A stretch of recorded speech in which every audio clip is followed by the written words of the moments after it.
Foodie gang, gang, gang, gang, gang.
Foodie gang, gang, gang, gang, gang.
Foodie gang, gang, gang, gang, gang.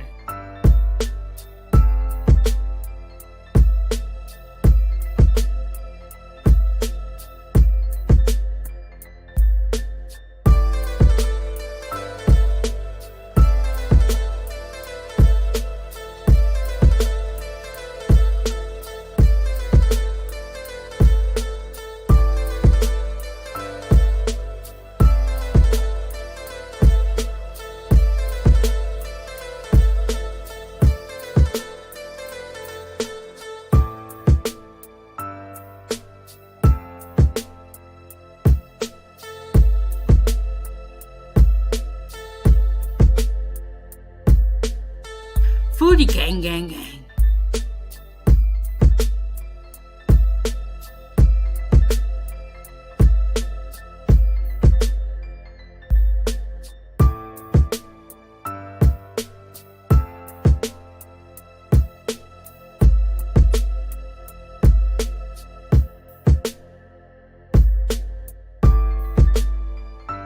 Food gang, gang, gang.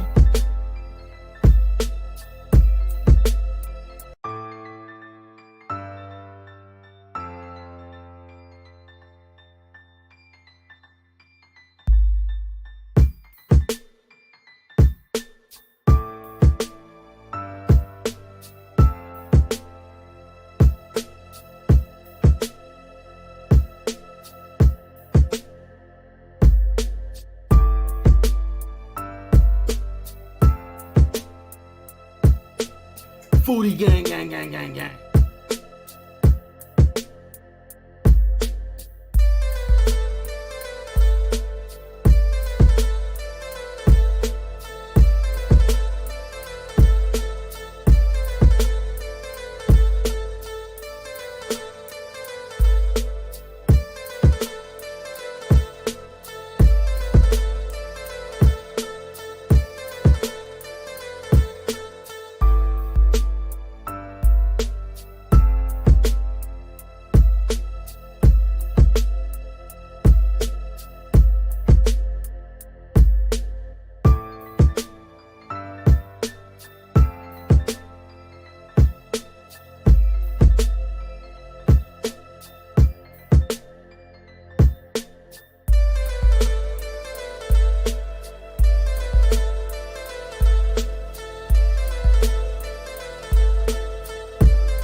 Foodie gang, gang, gang, gang, gang.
Foodie gang, gang, gang, gang, gang.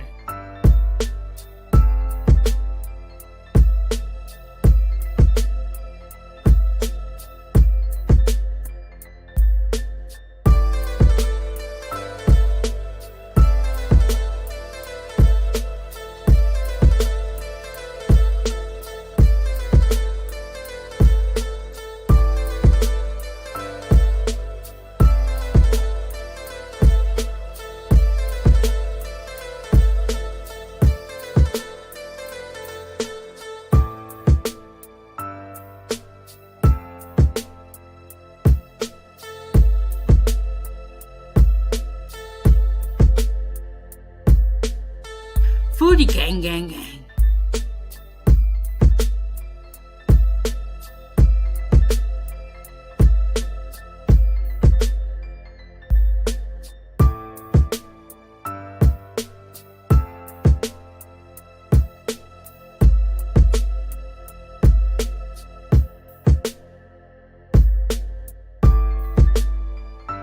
Food gang, gang, gang.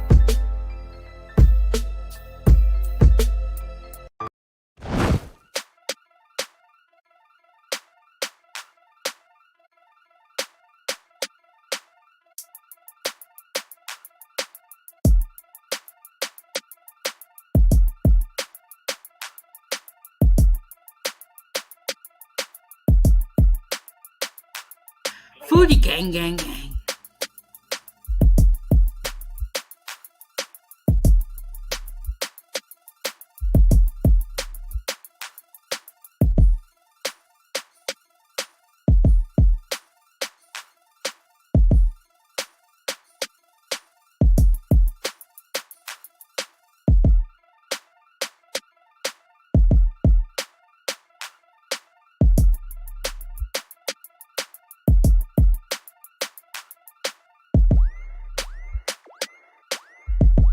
Food gang, gang, gang.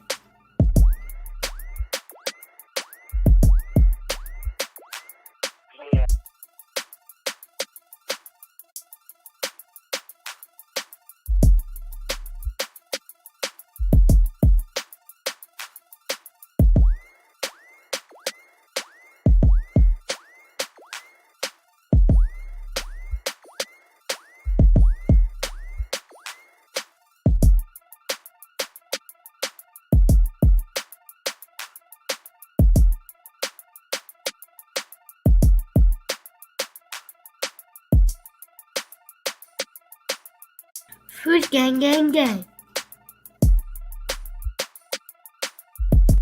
Hey, what is going on? What is going on? Foodie gang, how are y'all doing today? Happy Sunday. Happy Sunday. You're tuned in to Kitchen Talk with Chef Big Bank.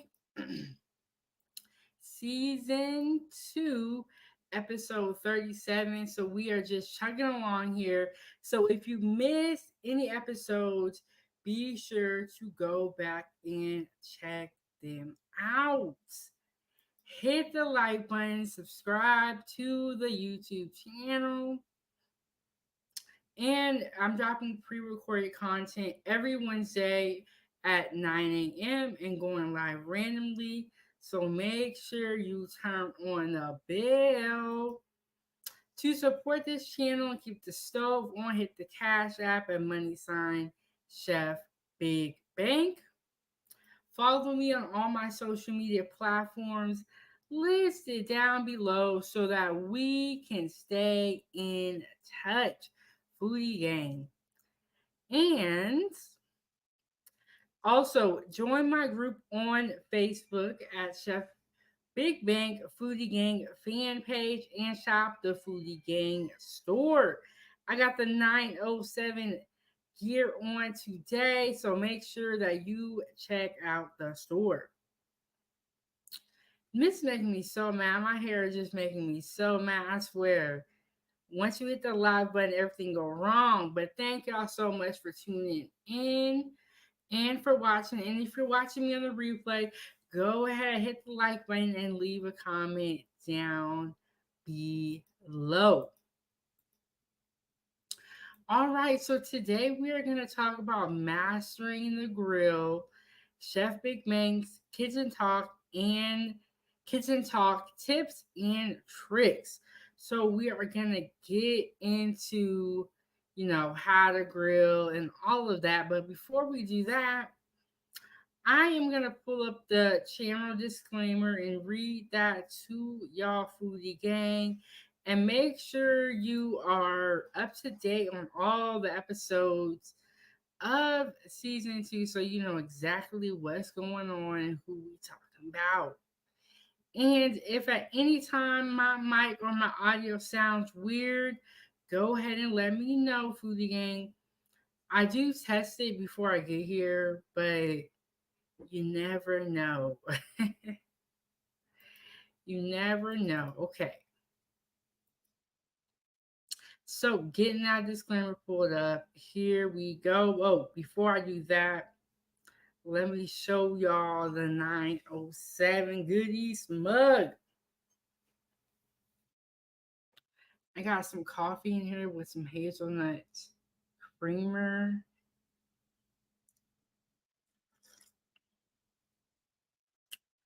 How has everyone's day been today? I had a good day. I went to church, had a good day. I had some muffins for breakfast and some coffee. Okay, so welcome to 907 Good Eats Kitchen Talk with Chef Big Bank.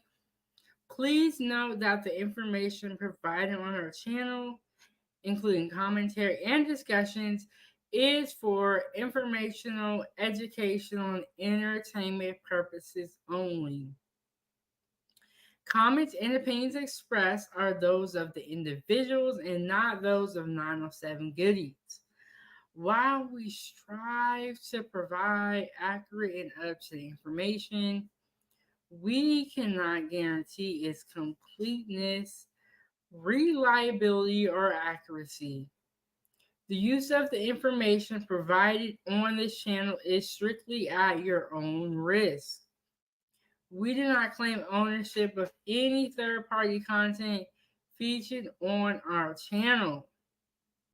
All third-party content is the intellectual property of the respective owners, and we respect their rights. Viewer description is advised for all content. So there we go, Foodie Gang. We got that out of the way. Okay. So we got that out of the way. Make sure I hit the like button, subscribe to the YouTube channel. Okay. So we got that out of the way. I'm going to share my screen with you guys and show y'all the fan page and show y'all what's been going down. When I woke up this morning, I did get on the page a little bit, but I have been busy. So we're going to check it out. We're going to get into it. I'm going to tell y'all about some recent announcements or current announcements. I should say current announcements. So we're going to go over that. Okay, so what are y'all plans for the week? Do y'all have any plans going on? I know for me, okay, so I am going to try to, get some lives in for the week. So y'all make sure y'all tune in. Tune in, Foodie Gang. We're gonna be talking. We're gonna be up here discussing. We're gonna be up here learning about stuff. All right, let me make sure I go to the right thing first. Here we go.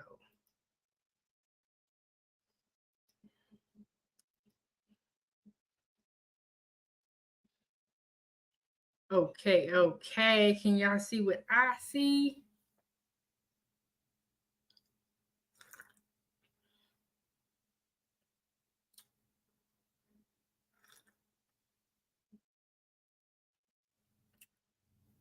All right, all right. We got the Foodie Gang first annual grill off. I am excited about it. And let me move some things around here so y'all can see exactly what's going on. I'm going to put myself down here in the bottom so everybody can see what we're looking at. Okay, so this is the fan page on Facebook. If you're on Facebook, go ahead and join the group. We're at 1.3K, but we're waiting on you to join so we can hit our next milestone. And we did just celebrate getting to 1K. Love and Live Show said, "Hey, hello, sis. I'm watching while I'm at the pop up market." Oh my goodness, thank you. Y'all make sure y'all subscribe and tune in to Love and Live Show. They are amazing and they have products for sale, barbecue sauces, seasoning, hot sauce. Did I miss anything? Did I miss anything? Love and Live Show. Y'all make sure y'all subscribe to that YouTube channel and, shop their merch as well. What's going on? No captivity with Freezy. He said, "Hey, my sister." Oh, we got Ava from Ava's Playtime. Let me put her banner up there. Okay, okay. We're gonna make ourselves even bigger. Hey, we got Ava from Ava's Playtime. Y'all make sure you guys subscribe to that channel for kids. Hi. What's going on, Freezy? We just, it was a good Sunday. We went to church, right, Ava? Mm-hmm. We went to church, got our praise on, and all of that good stuff.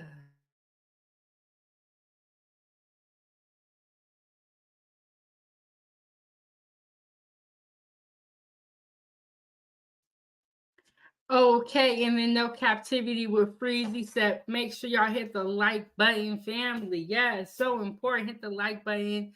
So yeah, we went to church today and then we just kind of chilling. It's raining outside today, which is so unfortunate. Okay, Love and Live show said, thanks, sis. Don't forget the teas as well. Yes, they have a little bit of everything. So head over to their YouTube channel. They also do pop-up shows. Am I saying it right? Pop-ups like at the market. When you go to the farmers market. So they have one of the booths there. They also go live and talk about a magnitude of different subjects. And then no captivity free set all praises. Yes, yes. When got our praise on. He said it's raining in Central Florida too. How is it raining all over the world? But you know what? We did have some sunny days there. So it's like I guess, be thankful for what you can get. If you complain too much, then it is what it is. Be thankful for what you can get. Okay, so y'all, Foodie Gang, what I was showing y'all was the Facebook group. Love and Live Show said, thank you for the wonderful shout out. Of course, we got to support each other. And I cannot wait one day to taste the strawberry barbecue sauce. I want to try that one.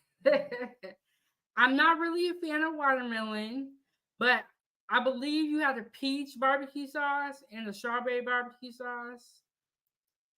She said, "We live in a rainy state. I live in a cold state." Okay, Foodie Gang. So we have the Foodie Gang first annual Grill Off contest. The competition just opened June 27th and will go to July 15th. And we're going to select the winner. And the winner will receive a free Foodie Gang t-shirt, a $20 gift card, souvenirs from Alaska, and an exclusive YouTube interview. This contest is virtual and free to enter. So if you submit a picture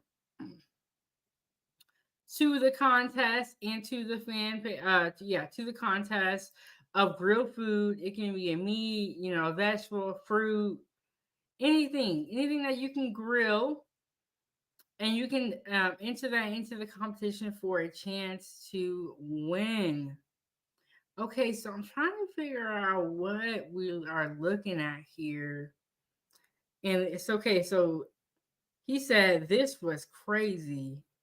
Oh, he's saying the event he went to. So it looks like they had a lot of, pop ups, which is what Love and Live Show was saying that she does.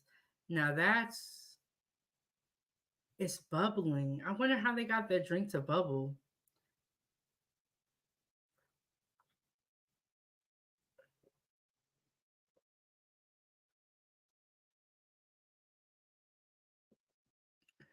Now you can never go wrong with some wings. You can never go wrong with some wings. They can't mess those up.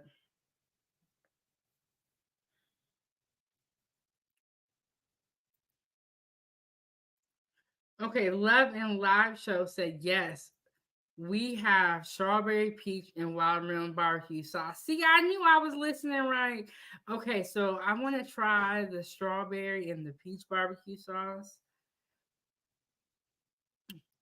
Oh, she said dry ice was how they get that to bubble. I have never had one of those drinks before where the drink is like bubbling. Have you ever had one of those, Foodie Gang?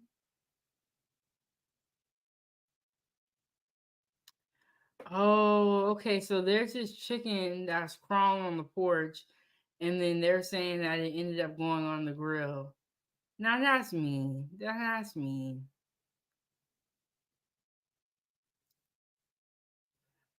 Brunch, Charlie's Philly cheesesteak and fries. Now that's looking on point. Now that's looking right. Yeah, that looks good. So make sure y'all join the fan page on Facebook and enter into the competition for a chance to win. I did a live stream that is on 907 Goodies about all the information. And also in my community tab, there is more information about how to enter into the contest. Okay, so she said nothing like fresh flowers and the restaurant to yourself to lighten up your day. I agree. Good food can make your whole day. And if you eat something that's nasty, your whole day ruined. So that is very true. No meat lasagna. This place I used to work at, they used to make a veggie lasagna and it was actually pretty good. It was really good. They would use squash and spinach. Okay, so it looks like she has biscuit sandwiches with a lot of eggs and tomatoes. So yes, y'all join the fan page. Come check out out the group and all the food. It looks so good. Okay. All right. Love and Live Show said we make them with our tea. It sounds good. You know what I want to make this summer? Sun tea. Have you guys ever heard of sun tea? It's like you get the pitcher and you put it outside in the sun, and you let the tea, really brew and like cook, pretty much outside. I said cook, but it's not really cook. But you know what I'm talking about. When all like the herbs and all the, you know, comes out by the sun instead of you putting boiling water, you can just use warm water and then you put it out in the sun and it tastes so good. When I was in Oregon, when I lived in Oregon, I used to do the sun tea. I haven't done it in a while though.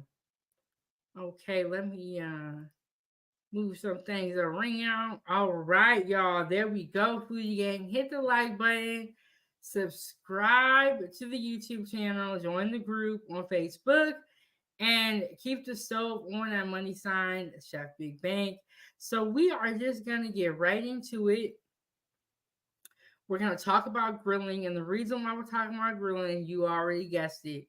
We are talking about grilling because we have the grilling contest that is taking place right now. So we're going to talk all about grilling.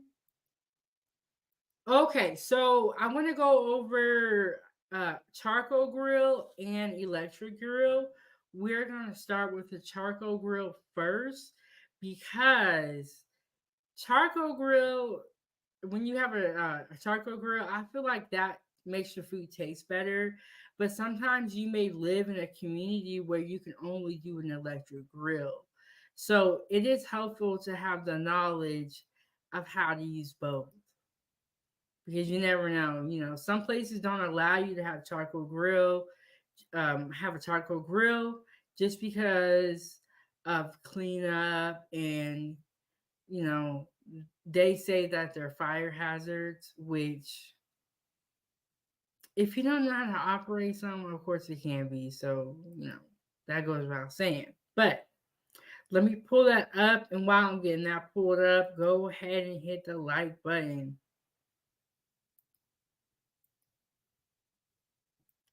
And okay, so here we go. Get that pulled up.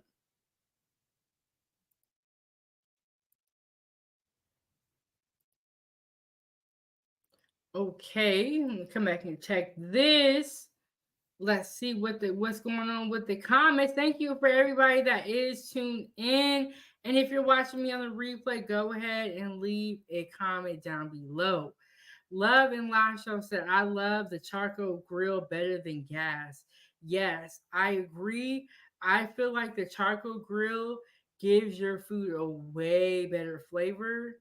And when I did have an electric grill, it was only because they told me I was not allowed to have charcoal. Because I lived on the second floor and then the third floor. So, in that type of, living arrangement, we had to have an electric grill. But if you have the opportunity to have a charcoal grill, you have got to get one and you got to try it. It makes your food just taste totally different. But one thing I would say is this, Foodie Gang. If you are someone who doesn't know how to cook, a charcoal grill can be intimidating. It can be intimidating. Guide to grilling on a charcoal grill. I'm going to help you start off on the right foot and avoid some of those common mistakes. Let's dig into the anatomy of the most common charcoal grill, the Weber kettle. This is the food grate, and below that is the charcoal grate, and that's where you're going to put your hot coals.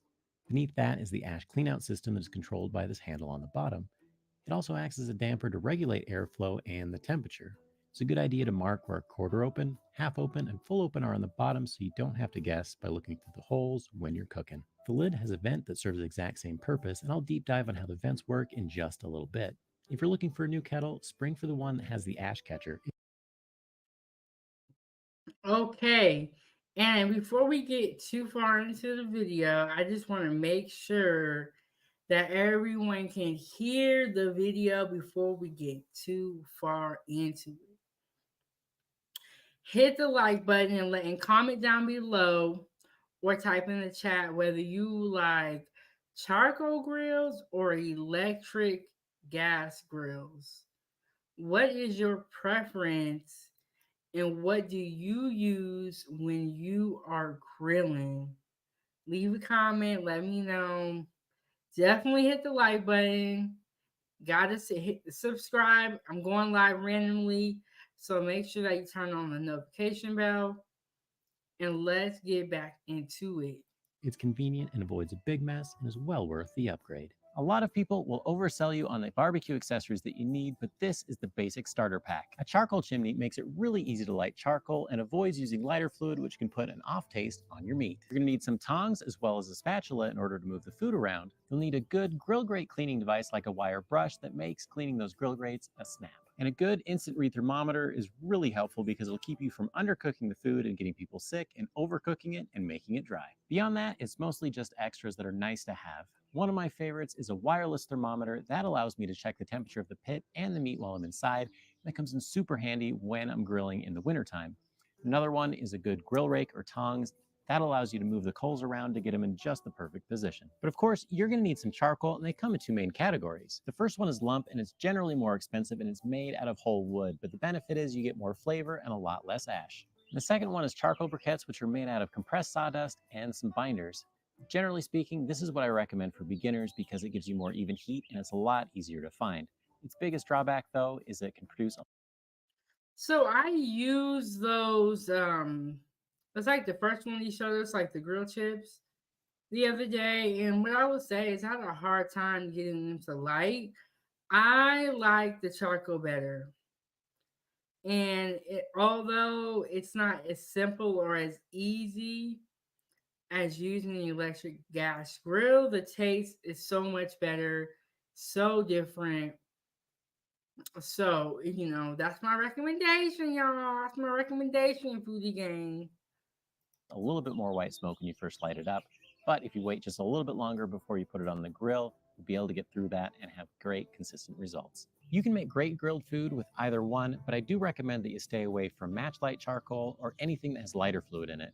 Lighter fluid can add a chemical taste to your food, and I stay away from it at all costs. A common mistake that people make is they don't leave enough time to light the charcoal before they need to start cooking.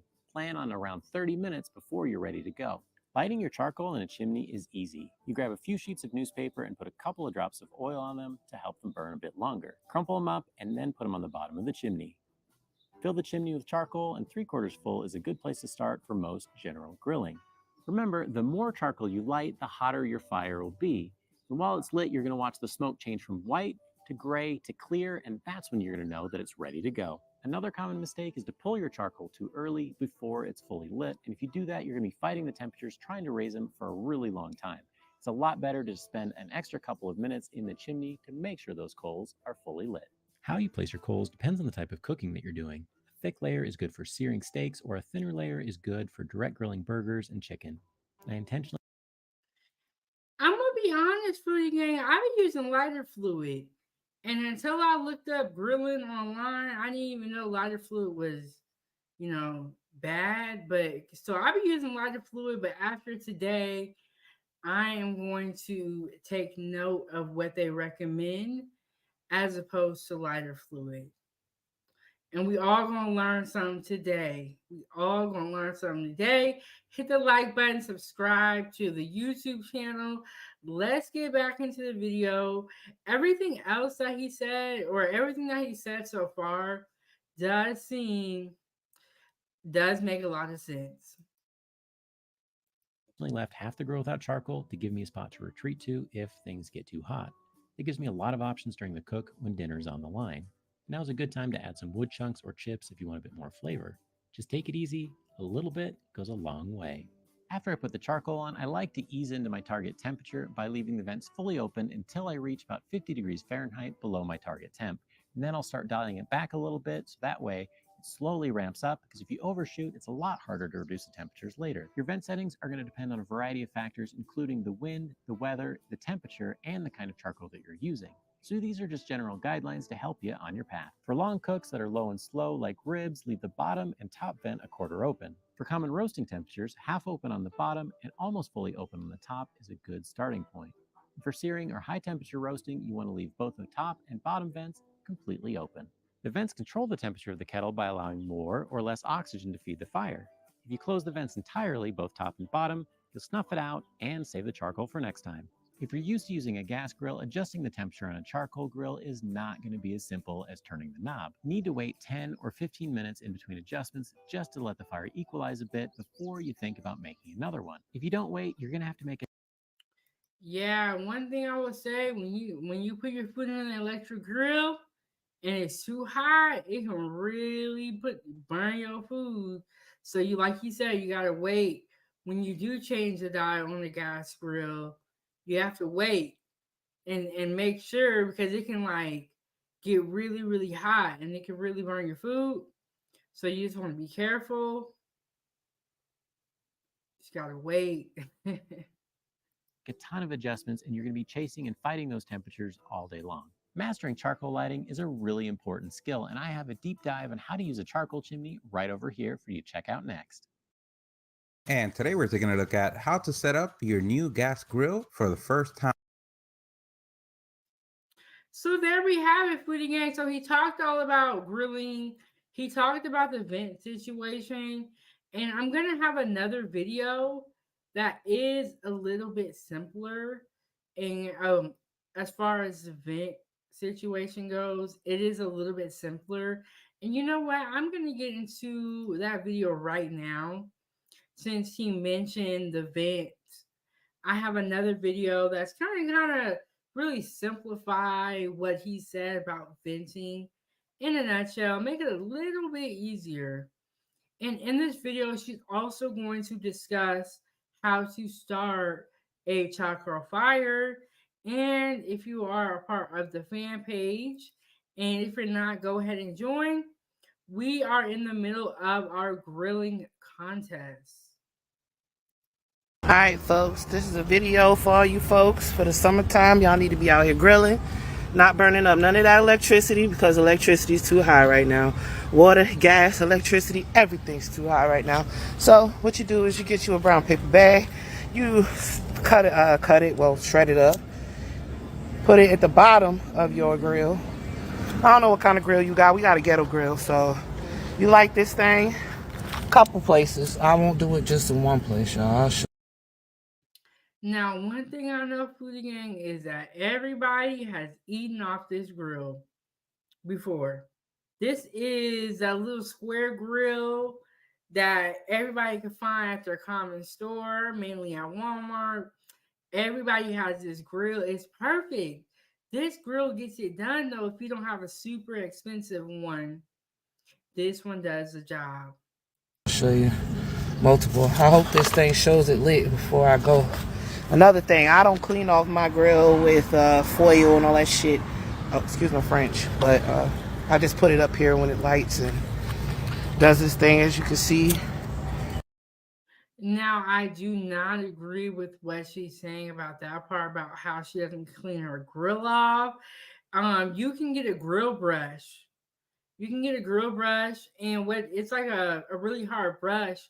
And after you're done cooking, you brush the grill, so all the chunks of food that are stuck to the grill will come off and will fall into the grill. What's going on, next level? He said, what up, 907? We just talking, we just chilling. We talking about mastering the grill, talking about grilling. And homegirl was saying that she don't clean her grill off. I don't really agree with that. And I was telling them about the grill brush that you can use to clean your grill. Now, she said that she doesn't clean her grill. Let's hope that she at least has a grill brush. Let's give her the benefit of the doubt. She's a smoking. Yes. Best charcoal ever. Match like Kingsford.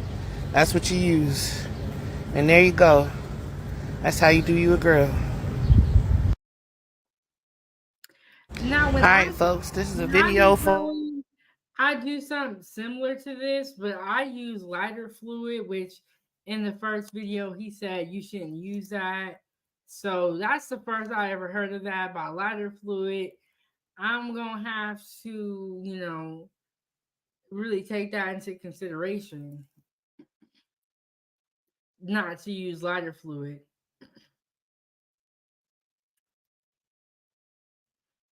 Next Level said, after using the grill brush, rub an onion across the grill. Yes.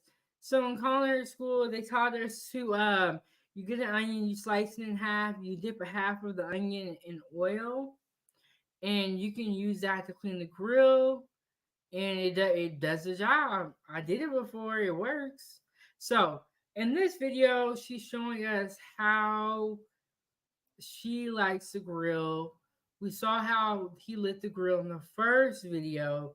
She also has a part two to this video where she talked about the vents. And I do want to show you that video just to kind of simplify the vent situation, because I know in the first video when he talked about it, he made it kind of complicated. He was talking about cooking degrees and all that. So this one's is simpler. Hello, everybody. This is another video about grilling. If anyone didn't know, this right here is a vent. This right here, if you could see it, I don't know if you can see it. Oh. It's a vent right here. There's some holes. If it's open, either one, then you're going to get a lot more smoke and fire. You want to turn it down. You got to close them. If you want to turn it down and you don't want it to cook it so much, you close it. When you want it to be wide open and cook it like crazy, you open them up. I hope this helps someone. Bye-bye.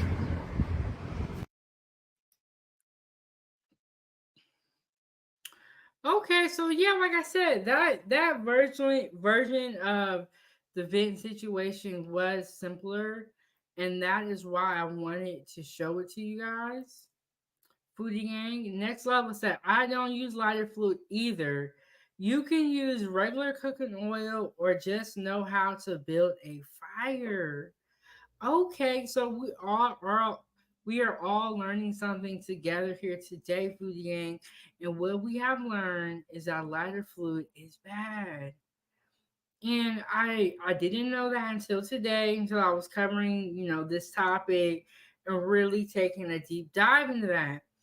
And I say that to show you guys that there is so much that is to be learned about cooking, and we can all make room for improvement, because we want to make sure that we're eating healthy so we could be around.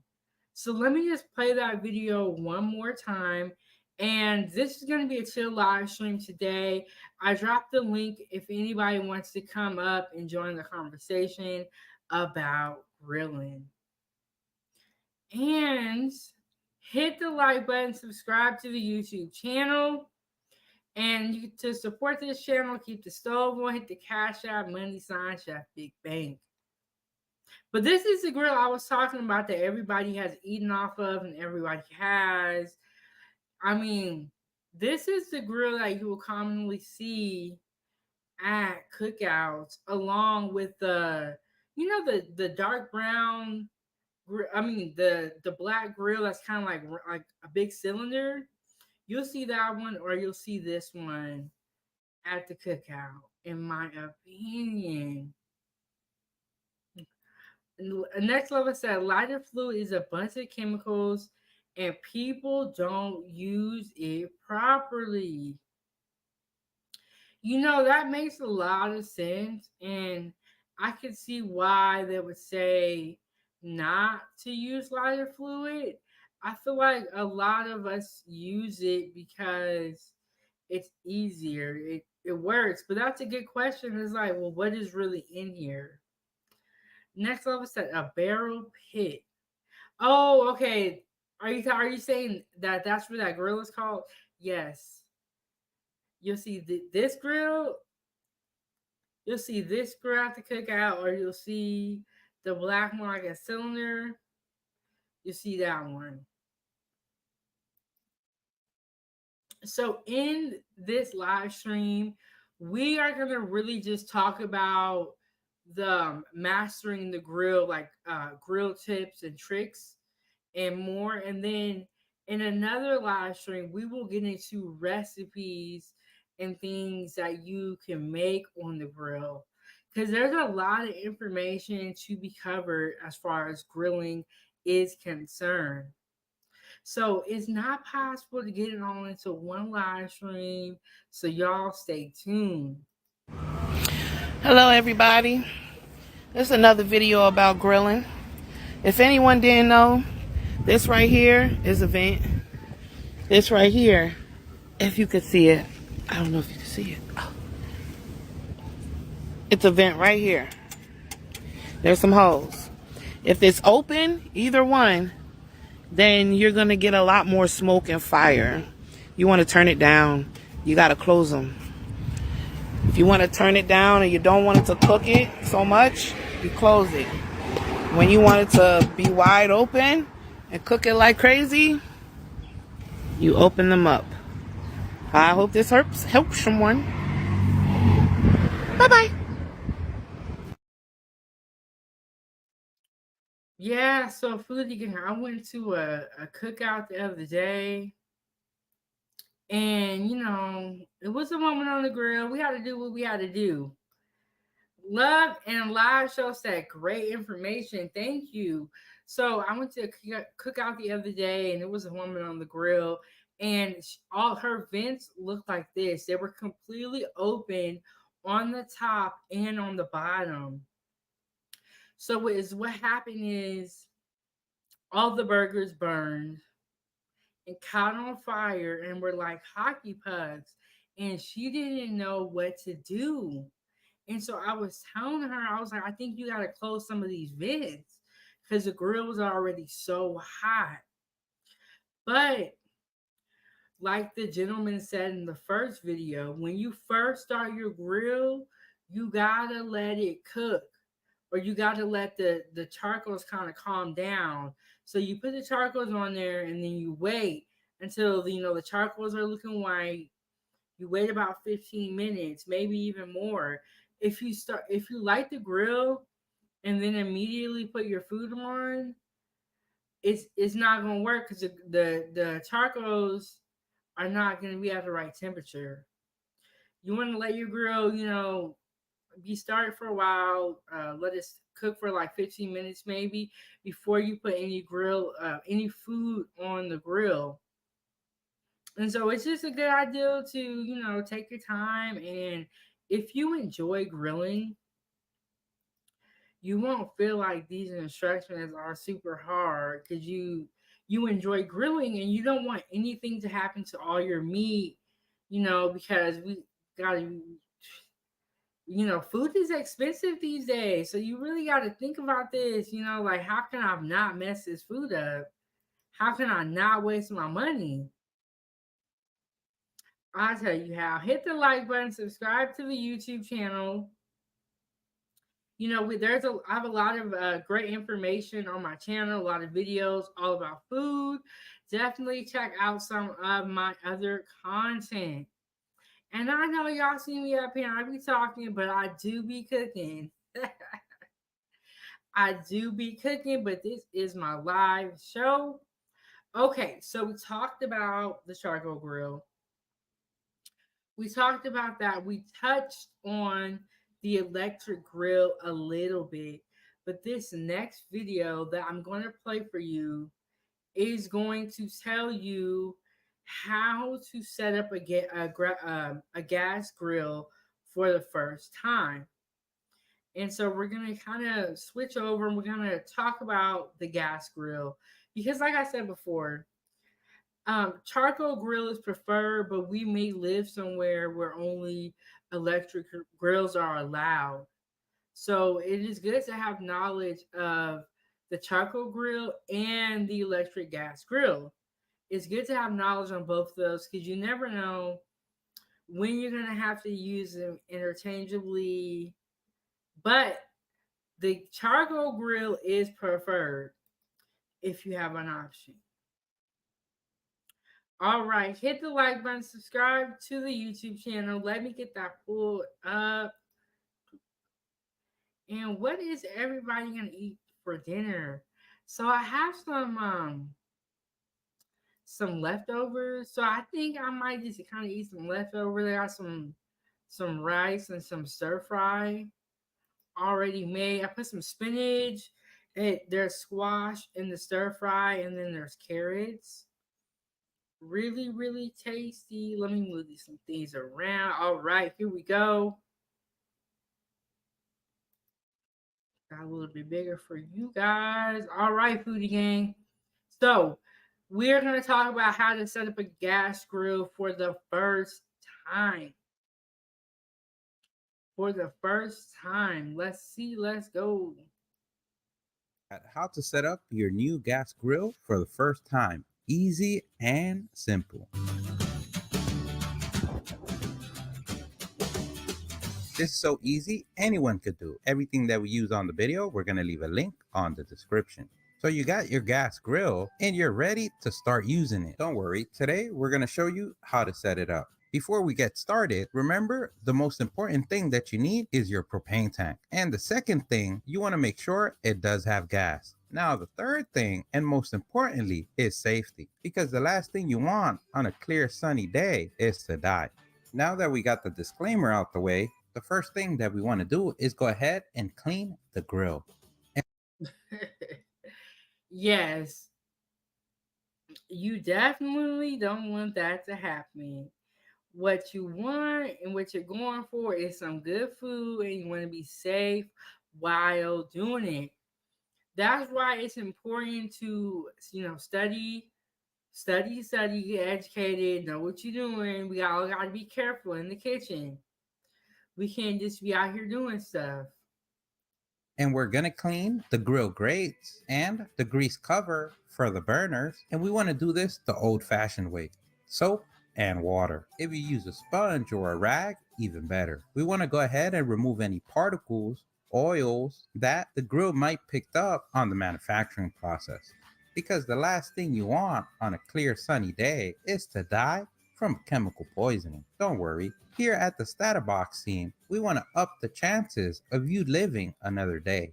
And to make this easier, you can use a water hose or whatever or wherever you want to do it or use. Because at the end of the day, you are the king, queen, or both, or none of your castle. Once we clean the grill grates and the grease covers for the burners, we want to go ahead and dry them off. And remember, a pro tip, water and iron or metal are not a good combination. So whenever cleaning any metals, you want to dry them off because rust does not taste good. Once we've done that, we can go ahead and place the parts back on the gas grill. Now we're ready to install propane tanks. Either if you have an open back grill or one with doors, you're either going to see a hole in the flooring of the gas grill or either a hook on the side walls. If you have a hole in the bottom, that means you want to align the bottom of your propane tank with the hole. And this is going to help stabilize the propane tank if at any One thing I will say, foodie gang, is that those propane tanks, in my opinion, were heavy. And one thing that is so heartbreaking is that when you go to grill and you don't have any propane left and you think that you have enough, it is very, very sad. time you want to move your grill. If you have a hook on the side walls, what you want to do is place the handles on the top of the grill on the hook. If you have the hole in the bottom, you might have a screw or tightening bolt that you're going to need to tighten to secure the propane tank on your gas grill. If you have a hook, you might have a strap or also a bolt, nut, or screw that you might need to tighten. Now that the tank is not going nowhere, if you have a connector, cover, or cap, let's go ahead and remove that. We can go ahead and locate the hose that could just be dangling down on the side of the grill, or if you just took it out the box, it might be connected with a zip tie up on top. Once we located the hose, we can go ahead and handle the hose by the rubber or plastic connector. And we do this because we want to thread the plastic connector to the gas tank. And remember, a pro tip, righty-tighty, lefty-loosey. And we want to make sure we tighten this the most we can hand tight. The last thing you want is any leaks. Now that we installed the holes, we can go ahead and open the gas tank. And remember, when doing this, you want to verify that all the knobs on your grill are in the off position. Now we can go ahead and check for any leaks. Yeah, okay, so this is the part about having the propane or the electric grill that I didn't like. And then when you turn it on, when you turn the grill on, you can hear like this clicking noise. And then the reason why he said was turn the knobs off when you turn the propane on is because if you turn the propane on and the knob is on, a fire could start immediately. And so that's why he said turn the knobs off, then turn the propane on first. We're going to get an empty spray bottle and creating a mixture of soapy water, which is water and a couple of drops of soap. And with this mixture, we're going to go ahead and spray the connector, the hose, and the regulator. If we notice that any bubbles form, that means you do have a leak. And you do want to replace the hose, the regulator, or the connector, or switch out the entire part. Okay, so I never did that part before. And that maybe that's why I was scared. I wasn't doing all the right steps. If you don't see any bubbles forming, we can move on to the third step. We're going to follow the hose to the top of the grill and spray where the hose connects to the grill. And using the same technique, we're going to verify if any bubbles form. If you do have any bubbles, it could be the oil ring on the connector. You might need to only just tighten the connector, or you may have to replace the entire hose and get yourself a new one. We're going to leave a link in the description for any parts. And to start your grill, the first thing that you want to do is open your tank. You want to twist to where the arrow says open. And for safety, what we like to do is press the igniter first and then turn the knob. And we do that so we won't have gas accumulation when we go ahead and press the igniter button. But let's say you don't have an igniter button on your grill or it's not working. So the first and safest way to turn on your grill is using a long lighter. If you notice on the side of your grill, you're going to see a hole. And no, that's not the little hole where you see the little people work on your grill. Okay, I don't know what he about to get into, but he about to sound about to be crazy. So a lot of this information I was not aware of. And I've only used electric grill for like a period of time. I'm more familiar with charcoal grills. And so a lot of this information, like about the spray bottle and the soap, and you got to spray it on the tank and then spray it on the connector, so this is a great video. Make sure I hit the like button and subscribe to the YouTube channel. You can support this channel and keep the stove on Cash App and $Chefbigbank. Let's get back into the video and let's see what he's about to say. Grill. This is where you're going to insert your long lighter. What we do is we turn on our lighter first and then switch on the knob. And we find it better like that because it is a little bit safer. And the video just started and we don't want to say bye-bye to you. If you don't have a long lighter, you can use a match. If your grill has an extender, you can go ahead and do that. We like to turn on the match before we place it on the extender. But if you want to do it the other way, you can. With the holes on the grill, you could turn on the first one and the last one because the grill usually has one on the left of the grill and the right of the grill. But if you want to turn on the middle burners, what you want to do is remove the cooking grate, and to have better access, the drip plate. Then using the same method, you want to have the fire on first and then turn on the knob. And with this method, you can use the match or the long lighter. Yeah, I would just say, Foodie Gang, get the long lighter if you have one.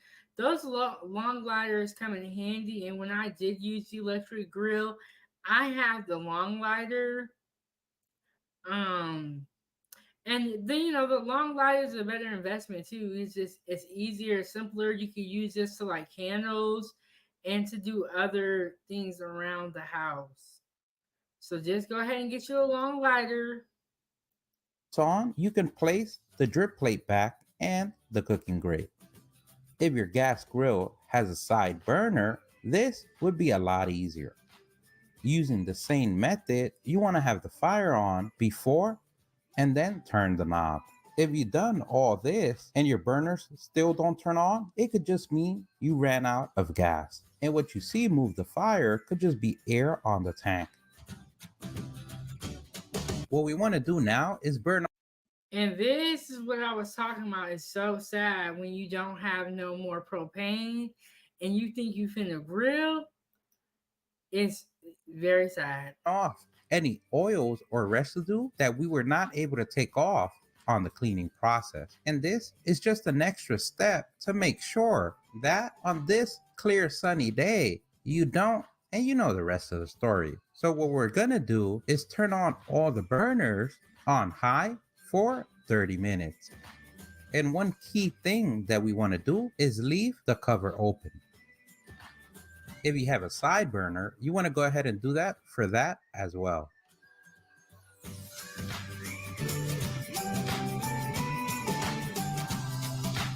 And now that we let it sit for 30 minutes, now we're ready to season the grill. And to season the grill, what we want to use is a high point smoke oil of your preference. And we want to shoot for a neutral base flavor, because the last thing you want is your food to smell or taste like something else. And you can use this in liquid form or spray form. In our case, we're using canola oil. And using thongs and paper towels, we want to go ahead and See, so this was what Next Level was talking about, using an onion. So instead of using a paper towel, you would use half an onion to season the grill and to clean the grill. You can use half an onion to do this step. And in his case, he used paper towels. Both of them are okay, but you can use an onion during this step. cover every inch of the grill grates and soak them up with oil. And we want to make sure we get the top grill grate, the bottom ones, and both sides of each. Seasoning the grease cover for the burners are not really necessary because they're going to see grease all the time. And we do the grill grates to make them non-stick. But do remember, every time before cooking is a good practice to apply oil to the grill grates. This is going to maintain the seasoning and also avoid rust. Once we do that, we want to go ahead and also do this process to the cover of the grill on the inside. Now that we oiled this baby up, we need to bond the oil with the metal. And that's done with a process of fire. We once again go ahead and turn on all the burners on high, but this time we close the lid and let it go for 30 minutes. And this goes back to what I was saying about letting the grill cook. I said 15 minutes. He said 30 minutes. Whatever you decide to do, is the bottom line is the grill needs to sit and be on for a while before you apply food to the grill. Just so that the whole grill can heat up. You can make sure that when you put your food on, it is hot enough and it does have even temp. You're going to notice after the 30 minutes are up that all your grill grates are going to be shiny and covered with the oil. It's going to be a protective coating for your grill. And now that you're ready to work at the big box store setting up grills, you can pat yourself in the back for a job well done. Don't forget, if you like the video, please give. Okay, so he's saying let it go 30 minutes before you put your food on the grill. And there you have it, food again. You want to make sure that you let your grill heat up so that it can get to even temp. You want to make sure that you season it well. You don't have to season it if you're on a charcoal grill. You can, but this is an electric grill, so it's a little bit more important because the food will tend to stick more. But in my experience on a charcoal grill, I have not seasoned it before and it has been okay. But whatever you choose to do, that's fine. Hit the like button, subscribe to the YouTube channel, comment down below, and let me know if you like grilling. And is this something that you do a lot? Is it something that you don't do a lot? Just go ahead and let me know. Let me know. Okay, that was the wrong button. Trying to hit this button right here. Okay. Y'all hit the like button, subscribe to the YouTube channel. So far, we went over a charcoal grill and an electric grill. We went over both of those.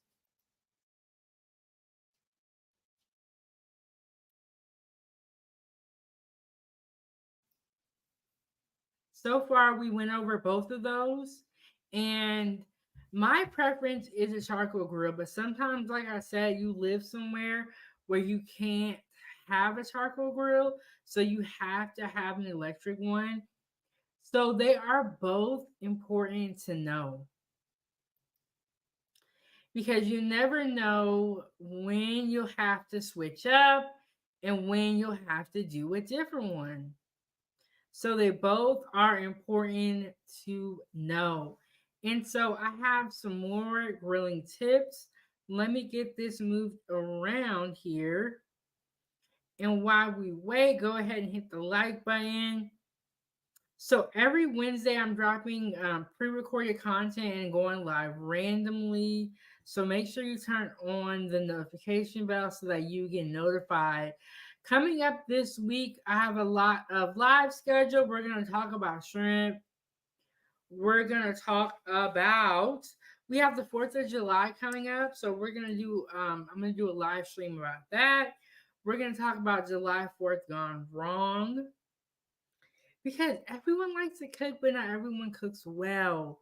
So stay tuned for those lives.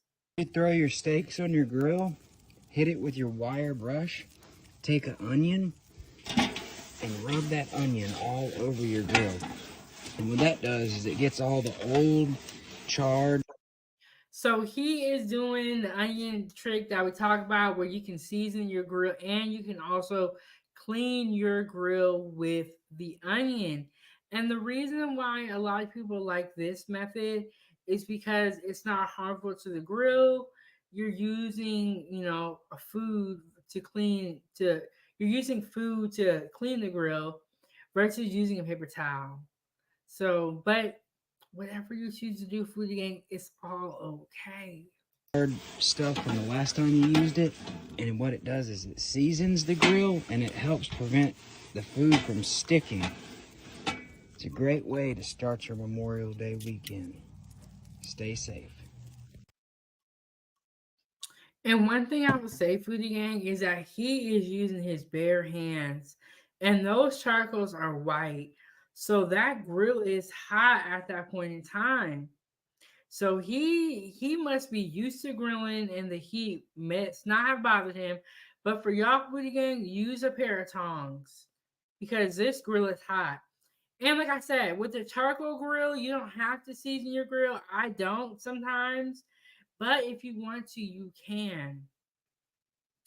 There is no like right way, wrong way. There's just a better way and a not so good way. But all of it is important to learn and to know. We're just gonna watch that one more time, and y'all watch how hot this grill look, and he is just rubbing his hand over the grill like it's not hot. Before you throw your steaks on your grill, hit it with your wire brush, take an onion, and rub that onion all over your grill. And what that does is it gets all the old, charred stuff from the last time you used it.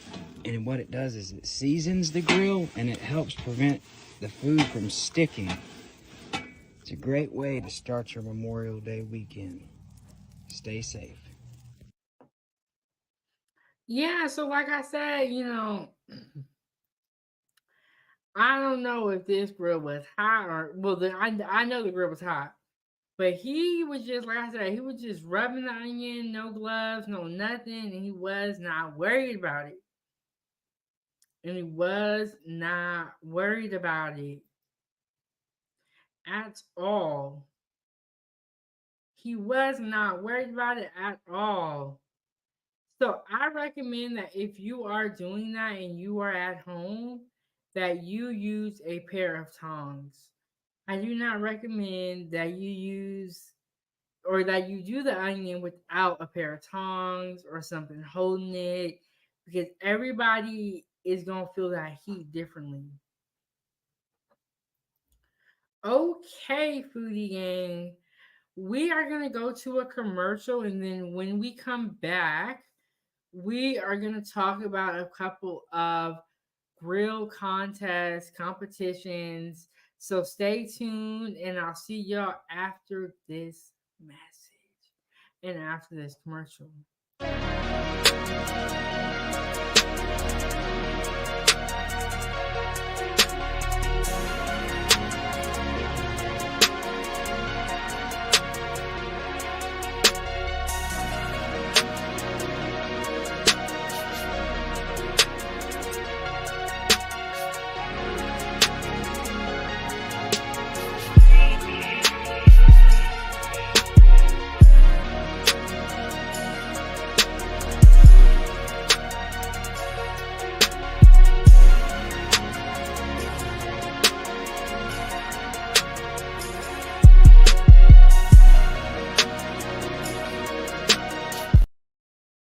Hey, welcome back, foodie gang. Welcome back.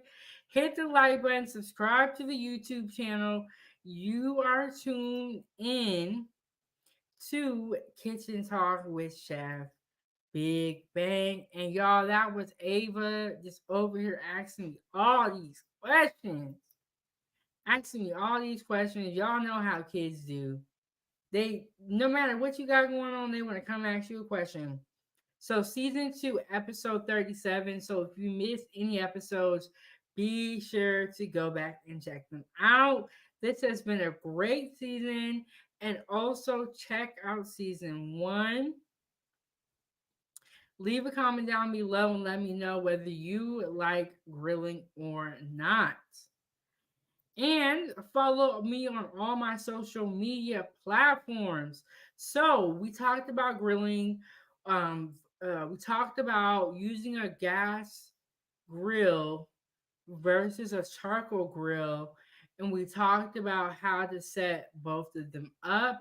And we went over some tips and tricks to starting a grill or electric grill and starting a charcoal grill.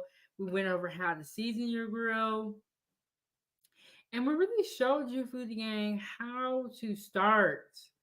Now we are going to go get into the and more portion of the show, and I have some grill contests that I wanted to show you guys. So I'm just going to share my screen with y'all, and while I'm doing that, go ahead, hit the like button. So Wednesday at 9 a.m., I'm dropping pre-recorded content and going live randomly. That's right, y'all. It's completely random. You never know when I'm going to go live. But for this week, I do have some great live streams lined up. I have not set them up yet, but Foodie Gang, I will. Don't worry, don't worry. We are going to talk about, we're going to talk about shrimp. We're going to talk about dragon fruits. I don't know if you guys have ever tried dragon fruit before, but we are going to talk about that. You guys know that July 4th is coming up, and we covered Juneteenth. So make sure y'all check out that live stream. We're going to talk about July 4th gone wrong. And we know everyone likes to cook, but not everyone knows how. So we can learn a lot from watching the mistakes. So, yes, stay tuned for that. We have some great things coming up in July. I'm also going to be doing a couple of interviews. So stay tuned for that as well. And let me just get that pulled up.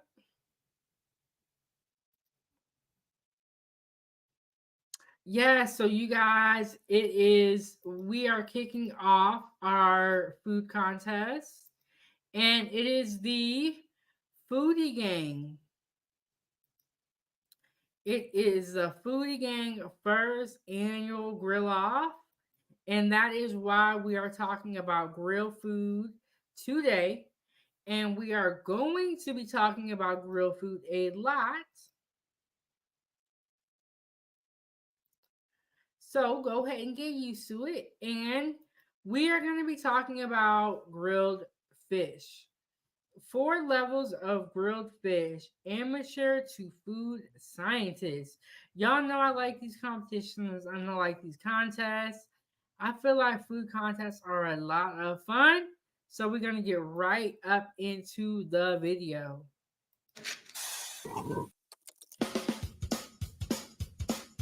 Hi, I'm John, and I'm a level 1 chef. Hi, I'm Julie. I'm a level 2 chef. Hi, my name is Pollock. I am a chef at the Institute of Culinary Education, and I've been a chef for 10 years.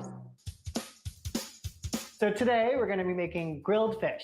Bronzino is a pretty easy whole fish to make. As a side dish, you're going to be making some broccoli rabe, just sauteed in garlic and olive oil. I'm from Jamaica, and we eat snapper so many different ways. So this is kind of an amalgamation of my mom's recipe. This recipe is really great. It reminds me of a vacation that I had in South India. So today I'm going to be making a salt-baked whole fish served with the fish. I'm going to be making a charred corn salad, which is very popular in India.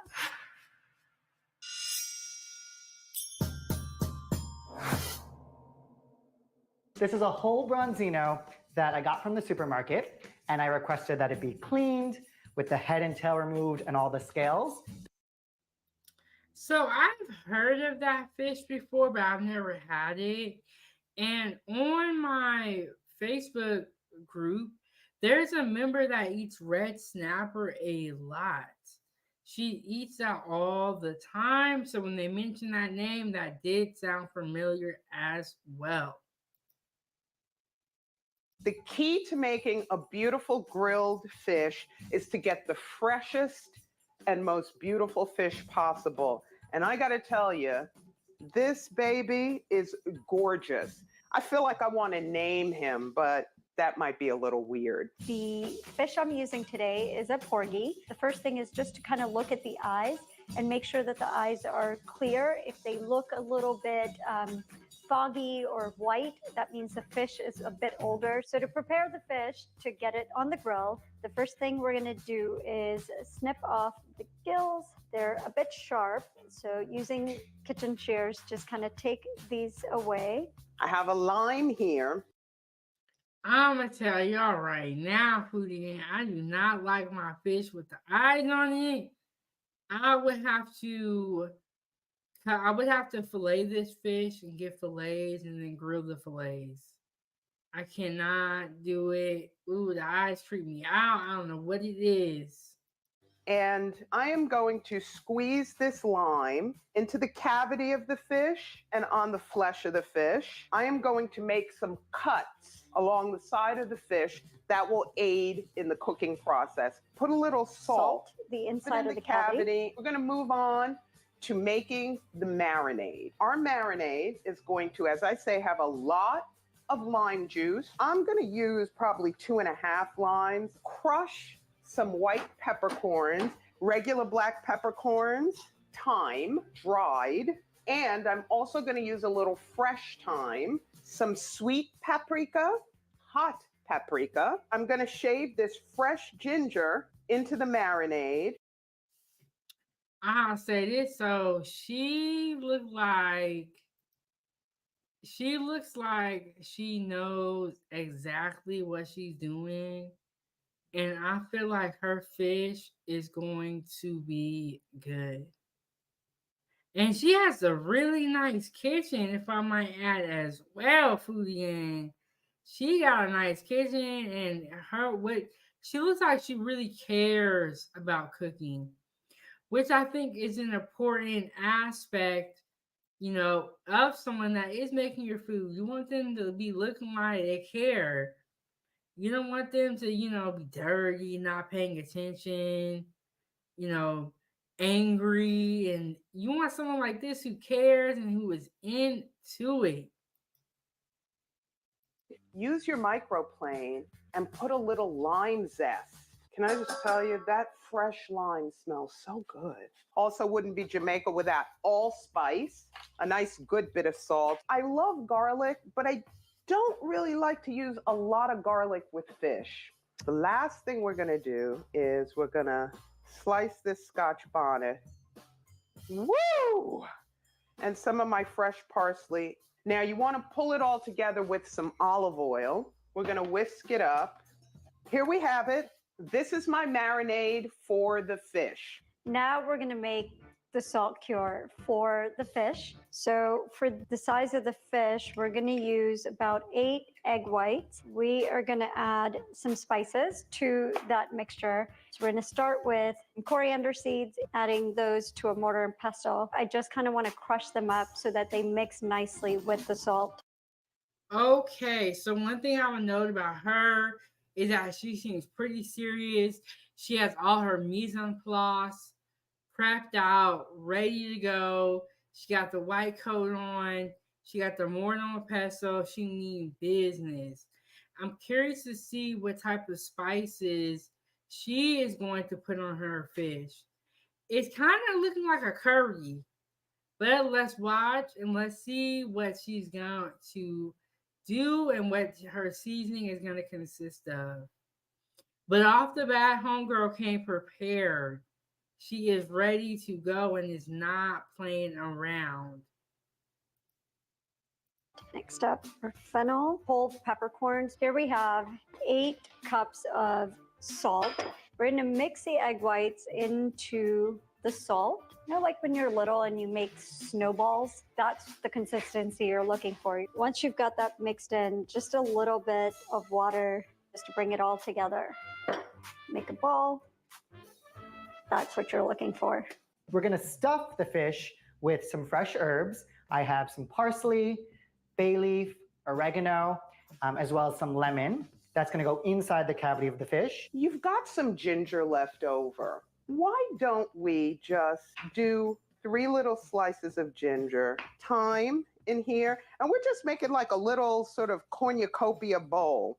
So I slice my Bermuda onion and kind of toss them around as you put them in. This is a Vidalia onion. That's 3/4 of a Scotch bonnet. Slice it again, very thin. I'm going to be using 2 different types of citrus. The first one is a Meyer lemon. 2 slices of lemon right in the cavity of the fish. So it's really simple. It's like filling a pita, if you will, just a dead fish. For a little bit of that extra tanginess, I'm going to use lime. These are Anaheim peppers. They look like a jalapeno, but they're a little bit sweeter. We are now going to take our little friend out of the marinade and dump the rest of this marinade in a side bowl because we're going to use this to brush the fish as we're grilling it. Now to stuff the star of the show. I'm going to take a nice amount of sprigs. And again, it's just fresh, stuffing it right on top. It's just to add some extra flavoring as you do with herbs, not chopping it. 2 bay leaves. Bay leaves are lovely. And then lastly, this is... Okay, so one thing I can say about this competition as opposed to the other ones is it seems like everyone here knows what they're doing. So when he ordered his fish from the store, he asked them to take the scales off and to take the head off, which is why his fish looks a little bit different than everyone else's fish. But they look like they're all doing citrus and herbs in the inside, which citrus does go really well with seafood. But y'all go ahead and hit the like button, Foodie Gang. Some whole fresh oregano. Just go ahead and throw a few sprigs in there. So I've got some scallions, some onion, a little red pepper. I'm stuffing that bad boy right in this fish. I'm going to just layer 1 of each inside of the cavity. When the heat bakes in, these will get really steamy, and then our fish is going to be perfumed perfectly. Last but not least, something that is very native to India. These are called curry leaves, and this is a perfect complement to the spices that we put into the salt. And now our peppers. And now we're gonna put it in. Isn't this the cutest thing? It's like shaped like a fish. It's a grill basket. Now onto our salt mixture. I'm gonna be using a large cast iron sheet. I'm gonna rub a little bit of flaxseed oil. We're gonna take our salt and gently make a little bed for the fish to lie on. Gently pop it on to the salt bed. Gently take the salt mixture, pat it onto the fish. Doesn't have to be terribly thick. Now, one thing I will say, Foodie Gang, is that this is a technique that I have not seen before.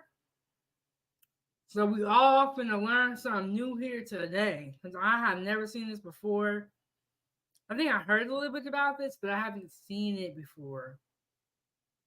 So let's let her cook and let's see what she's finna make. And I'm very curious. Just want to make sure that the entire fish is covered. It's going to go to the grill at 350 degrees. I like to do a heavy amount of seasoning here just because why not? It's fish. The fish itself has a nice taste, but the salt and the pepper really enhance the overall flavor. Pepper, really season this up. We don't want sticking. We don't want burning. Just oil up the little tines on the basket. You know me and the hands. Gonna oil up my fish. Gonna rub it in. This will hopefully help prevent any sticking of the fish to the grill pan. Look at that. Wow. It kind of works, guys. Let's get grilling. We're ready. So now it's time to grill the fish. So just gonna grill it on my handy dandy grill pan. So it's time to throw on the fish right in the center. And I'm gonna leave it and let it cook for 7 minutes. And I'm not gonna touch it at all. I'm just gonna let it do its thing. I've had the gas grill heating up on super high. I'm just gonna dab a little more marinade and let's put this baby on the grill. We've got 2 minutes and it's on very high. The first thing I want to make sure is that my grill is at 350 degrees. Take your cast iron, place it directly. So one thing I would say is all the chefs that we're looking at here, all the cooks, they are using electric grills and they are not using charcoal grills. And one thing I would say is I would want to try something like this because I want to see what this finna taste like. Because right now it's looking kind of weird. It's looking kind of weird. Like she said, this is a traditional dish that they make. And so I'm pretty sure if she's going through all of this, it's got to taste good. Got to. And also that fish rack that she had for grilling the fish, that was a little smart invention. I've never seen that before either. On the grill, close the lid and say goodbye for now. Wow, and don't burn yourself. So it's been 7 minutes and I can see that that bottom layer of fish has almost fully cooked through. This is the most challenging part. So I brought 2 utensils for reinforcement. Let's pray. Here we go. Oh, okay, not too bad. Lost a little bit of skin, but that's okay. Now, what you do, flip that baby. Just a minute or so on this side. Woo! We've got flames. We've got ignition. What we're going to do is turn our heat down, put it between medium, low, and marinate. And now what you do is you close your grill cover and keep it down for a good 4 minutes. All right, now it's time to take the fish off the pan. Hopefully we didn't lose any more skin. We flipped it once. It's on low. It's smelling delicious. Our fish is done. It's been about 15 minutes, and I'm going to actually check the temperature of the. So, Foodie Gang, whose fish do y'all think is going to be the best? Do you think it's going to be the gentleman that has his fish that the head and the scales were removed and he put the lemon inside of it with the herbs? Or do you think it's going to be the woman from Jamaica who marinated her fish, put her fish in, she stuffed her fish, and then she put it in between the grill racks? Or do you believe it's going to be this woman who's making like a soul fish, I think? So who do you think is going to have the best fish? I'm very curious to see how this is going to look too. So now she's putting a thermometer in it to see if it's cooked to a certain temperature. Fish. So the color of the salt bake is turning a little bit of a yellow and then golden at the bottom, which is where the heat is. And I can actually smell the spices. They smell beautiful. So I'm going to turn this off. My fish is done. And now for the final part, you can just use the back of a spoon and it should gently come apart. It just falls like an iceberg. Give it a little shake. Voila. I've got a sharp paring knife, and what I want to do is just find a little opening in the fish. Yeah, that's not done to me in my opinion. But this is what they eat. This is one of their staple dishes. So, this is one of the dishes that's native to her people. But dang, it's like all that breading that she made, that's it. All right, and we got Hassan coming to the stage. What's going on, Hassan? Can you hear me? Can you hear me? Yeah. How you doing? How you doing, 907? I'm doing good. I'm over here eating some. I got some rice and some vegetables. I'm over here eating and watching this grilled fish competition. Oh, okay. And then what is the price in that if you win? I'm not sure what the prize is in this contest. I'm not really too sure about what the prize is, but this woman made saltfish. Have you ever had that before? No. I don't know what the prize is. We're gonna have to see and find out. But how's your day been so far, son? It's been going all right. I'm glad the month is done. Tomorrow's a new month, a new beginning, and I can start finally doing my lives again. It's been Yeah, I'm looking forward to them. We need to know what's going on in the world. It sounds like a lot is going on in the world right now. Oh yeah. Oh yeah. Sometimes like, damn, there's so many things going on. Like you don't even want to pay attention to it no more. Like, damn, that's a lot. Mm-hmm. And you got to deal with your problems and the people around you. It's just too much, Mm-hmm. So it is what it is. But yeah, like I said, new month. Hopefully this week I'll start doing my lives again, and we can get back to normal, get back on track. Yeah, one thing that I discovered is that when I ended season 1 and I was starting up season 2, it was so hard for me to get back into going live again because I had stopped. So it's almost better if you keep going because it's like once you stop, it's so hard to get back to it. Yeah. And then you be overthinking it. You be I don't have ideas. But when you just keep going, it's easier to keep doing it. Yeah. When you do it over and over, yeah, it becomes easier. But when you take a break, it's just like, But this month was rough anyway, Yes, I agree. But like you said, it's about to be a new month. About to be July. So, y'all make sure y'all go subscribe to Hassan Tahir's show. Go ahead and put your link in the chat, Hassan. No, I appreciate that. But Hassan, let me ask you, how do you feel about grilling? Grilling? I mean, it's not a bad idea. Like, sometimes people like to grill outside, they don't want to be in the kitchen. Yeah. So, but there's a lot of new grills out there now, more Have you seen those expensive ones? They look really good, nice.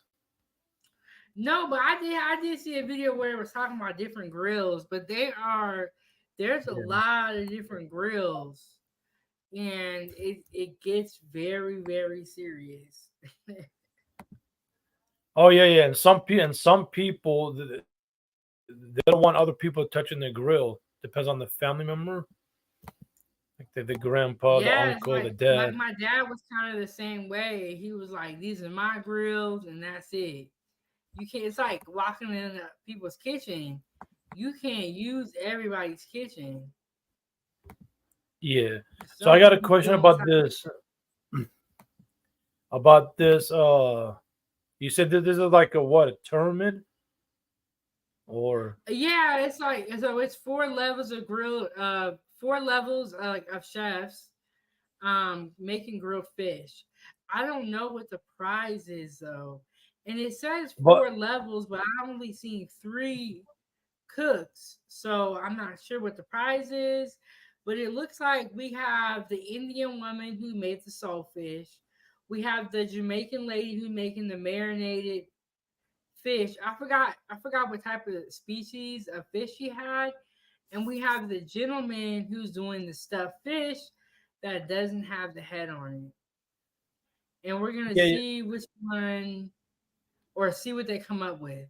So my question is: this like a statewide or like the whole country or from people like chef from other countries or? I think this is like I think it's within the US, but it's like different states. But that's Oh, okay. a good question. When we finish this video, I'll go look it up. But it's this YouTube channel called Epicurious, and they have a lot of these like competitions where they'll get like the home cooks, amateur cooks, and there's like different competitions, or like they'll do like taste tests, they do like food contests. But I never hear them talk about a prize. But Hassan, let me ask you, why when we hear a contest, do we want to know what the prize is? It, it's like an achievement. People. If I'm gonna enter a tournament, okay, what is the prize?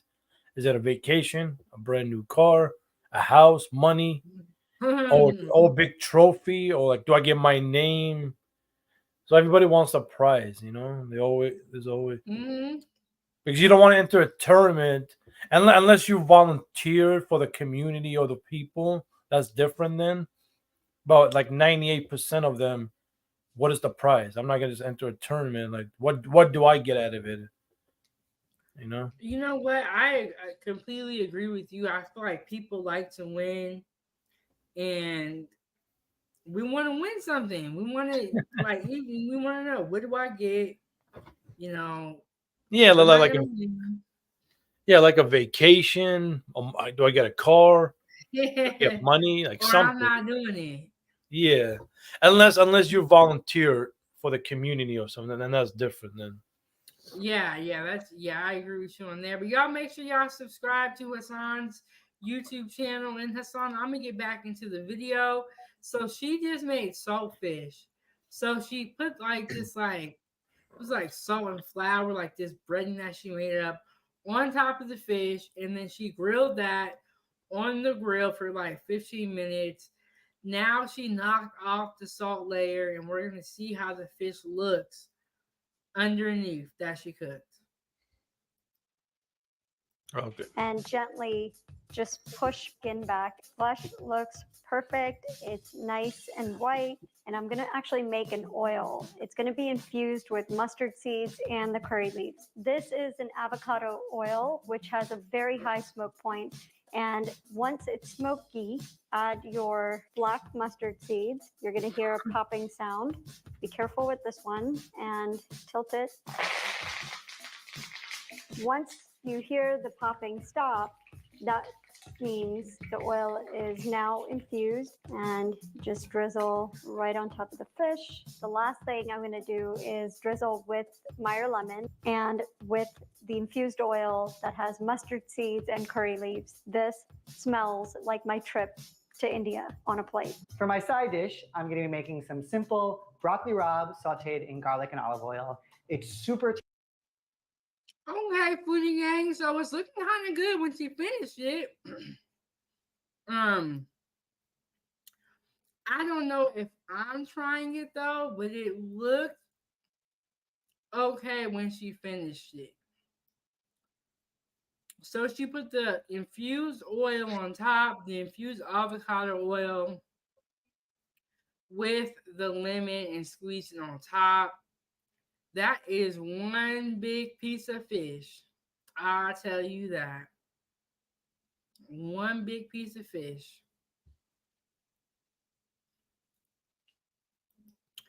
So let's see what he's gonna do.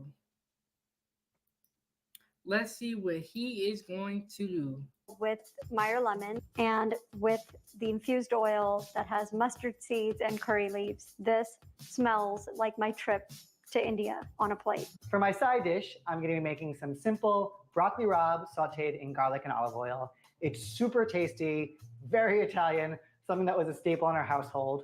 And this is actually my mother's recipe. I often like to pair something savory that I'm making with something sweet. Plantains, plátanos. All over the Caribbean, everybody loves plátanos, plantains. And served with the fish, I'm going to be making a charred corn salad. The first thing we're going to do is make the salad dressing. And this salad dressing has some red onions. So I'm just going to give them a little pickle. So we want pretty thin rings, not paper thin, but just enough so that they kind of nicely blend in with the salad. Going to add some red wine vinegar, a little bit of salt. Just going to let them hang out for about 20-25 minutes till they're nice and quickly pickled. First up, we're just going to take off the stems of the broccoli rabe, and literally it's just a quick removal of the stems. And now we're just left with these beautiful leaves. And just like any good Italian dish, we're going to complement it with some garlic and olive oil. Rather than actually chopping it up, you kind of press with your body weight into it, and then the skin comes right off. You've got to make sure you get ripe or plátano maduro. You're going to cut your ends off. Okay, so it sounds like she is doing it up. She's doing the platanos with it. I am going to fast forward a little bit. We're going to skip to the end. And we're going to see how everybody's dish is going to come out. Wow, that's a long video. Yeah. Have you ever had platanos, or I call them plantains? Oh, no. They're really good. And like you said, they're a Caribbean dish. Oh, okay. Yeah, so let me just... Before you play, how old is this video? Let me see. 3 years. 3 years ago, and I believe it was inside of the US. Yeah, so this is a great YouTube channel. Y'all make sure y'all go subscribe to it. They have a lot of just like, cool contests on there. So let's see how everybody's fish came out. My grilled fish with a side of broccoli rabe. And this, my friend, is grilled snapper and delicious grilled plantains. And there you have it, my beautifully grilled fish served with a charred corn salad.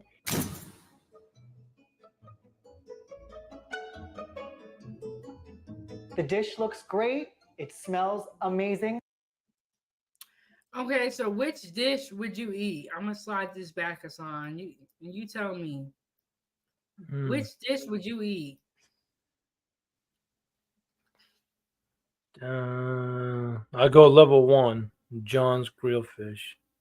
I would go level 1 too. I would go with John just because of the fact that I don't like the heads on my fish, and it's not appetizing to me. You see the eyes, and the eyes are looking at you. Ooh, that's scary to me. Yeah, you're right.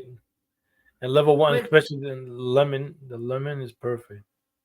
Yeah, and like honestly, I think level 1's presentation is better.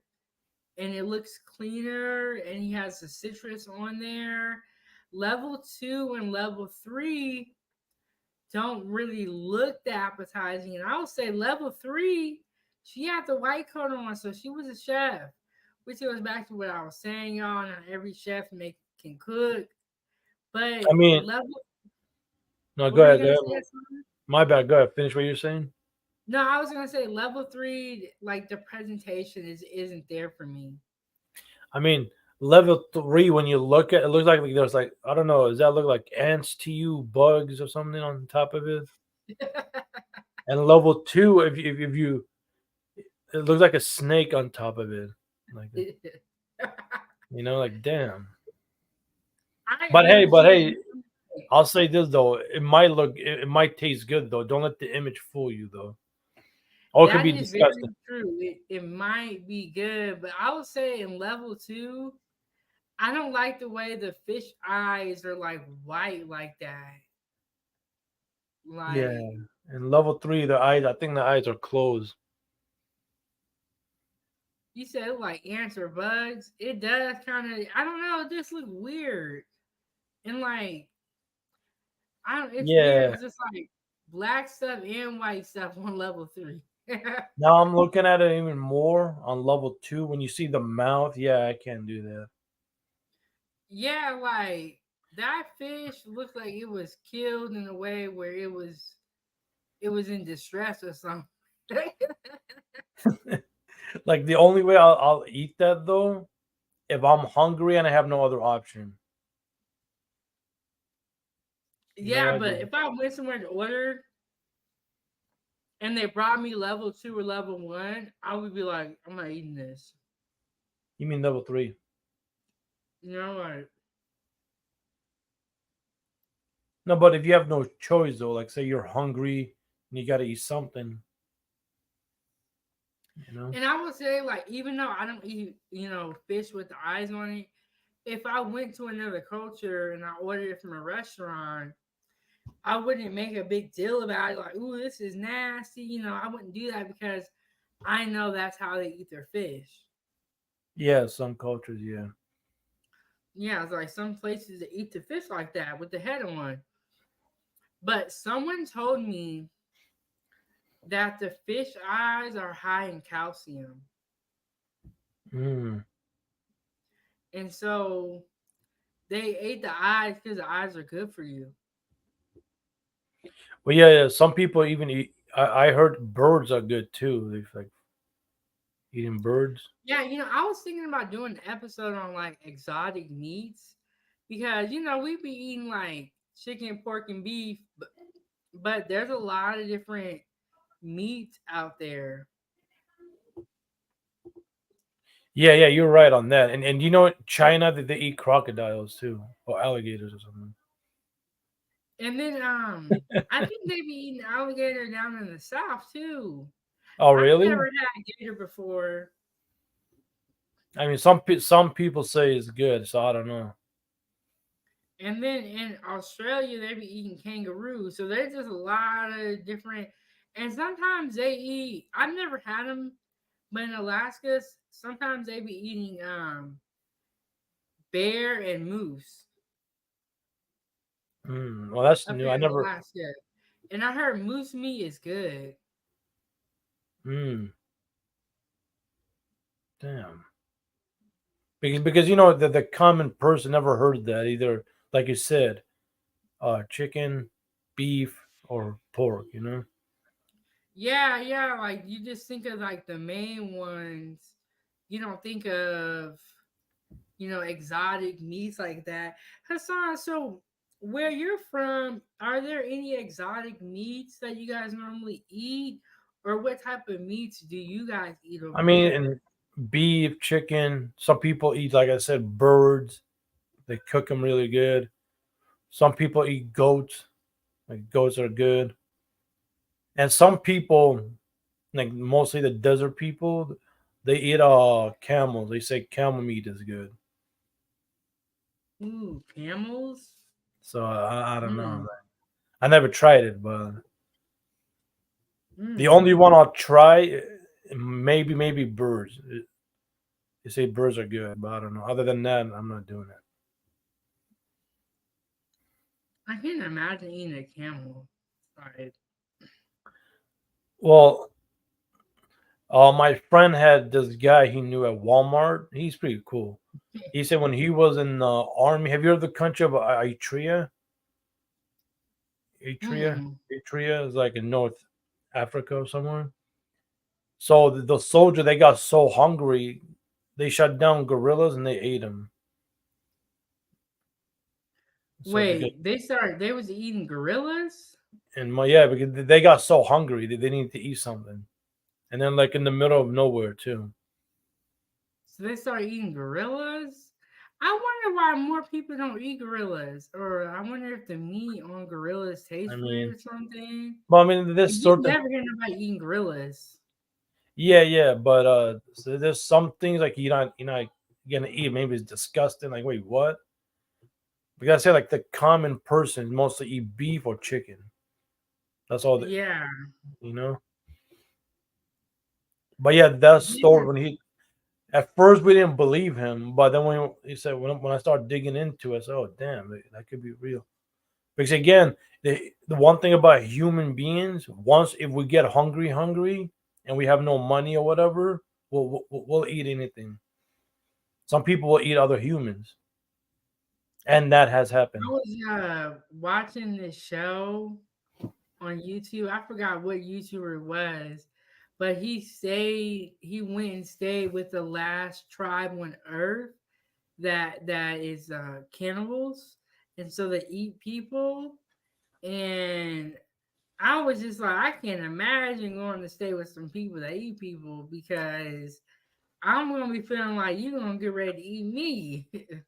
Yeah, yeah. Speaking of that, the ones that I know of, there's only two tribes. I could be wrong, but the ones that I know, there's two tribes we have not got in contact with. They still live like in the beginning of time. One is like in a tiny island in India. Like they live in that island. Twice they visited him. One they welcomed. The guy gave them coconuts, and the other guy they deleted him. And there's a tribe in Brazil still is not contact with the 21st century people. I think that this tribe, I think it was on in an island on Africa, but I'm not sure. But I think I don't know, but I there's a lot of good information out there, foodie gang, all about food and about what to eat. And it is just interesting to see some of these videos and learn about a lot of this stuff. Wait, do you have your phone on you right now? Yeah, yeah, I got it Check on your me. messenger. Look what I sent you. Read the top real quick. Oh yeah, yeah. I just pulled it up. It was like a video or No. I just copy and paste the thing. But read from the top, beginning real quick. Like look what it says. it says chicken war or hen war. And on my the video section on my page on my soul free recipes, I just posted a recipe for a Cornish hen. So Hassan, what is this about? Because it's like a lot of words here. Well, yeah, I copy and pasted it. It's talking about in 1537 there was a war in somewhere in Poland about chicken and not laying eggs and stuff. Yeah, Okay. we haven't even gone over chicken. There's just so many topics to go over, but we haven't really gotten into chicken because I think that's going to be one of the heartbreaking stories talking about chicken because that's one of the main things that we be eating. Oh yeah. There's a lot of videos like damn, and it is brutal too. Like stuff that we don't Yeah, see. and it is brutal. And then, like I was telling y'all, Foodie Gang, a lot of these farmers they have YouTube channels now, and you can look up how to butcher just about any type of animal. And when they be explaining to you, how they do the process like the cleaning tank. They everything they break it. They really break it down, and we're gonna go over that. But I think for right now, we're gonna talk about seafood. We're gonna, tackle that subject. Did you see? Since we're talking about this, did you see the one in China when I think it was during COVID when the lockdown would happen? They brought like hundreds and hundreds of pigs. They put them, they dig a hole and they send them on fire. It felt like a, What? it felt like like a movie scene. Like, wait, is this even real? The video was insane. Uh-uh. Yeah, I think it's still up there. Just look it up. Chinese set Wow. pigs on fire. Like they just set them out like nothing. Like damn. Dang. It's like, what can you say? But that was during a time where everybody was really, really paranoid. Yeah. And, everybody was just paranoid. Everybody was just like, I got to get rid of everything, you Yeah, know?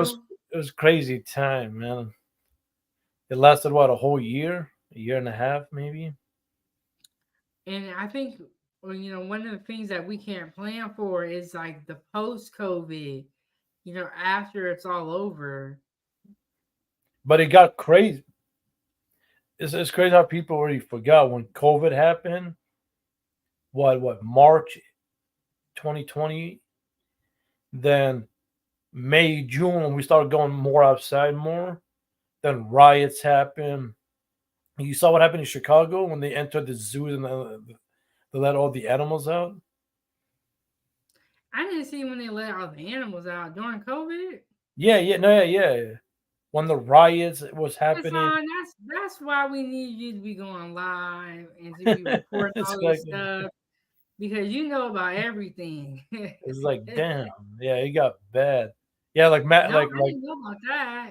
yeah, look it up. Like in Chicago, like there was like zebras walking around, lions, like damn, giraffe. What? Yeah, it got crazy. That is crazy. That is crazy.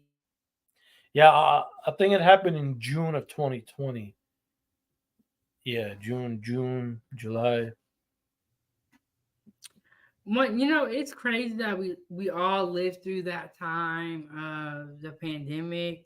I don't think that we're gonna ever forget it, and we're always gonna be telling our kids about it because it was like a movie. Oh yeah, yeah, yeah. It was But like but this living in a movie. but there was still like life happening. Still people still doing activities outside. But the streets were empty. It's not as full as used to be. Sweden, I think Sweden, to some people say Sweden, they were walking out like normal, like nothing's happening. I remember that, and I was watching a documentary about why Sweden didn't feel like the lockdown was necessary and why they weren't doing it. But one thing I know, Hassan, I wish I would have became a YouTuber during COVID. Yeah, that's but for me, I wish I'd done it 10, 12 years ago. Definitely, either 12 years ago or during COVID. Yeah, Those were the two times. but for me, especially back then, because you definitely would have made it with it. And don't forget, YouTube was different back then, like pranks, um, people Everything doing, was new. yeah, people crazy videos.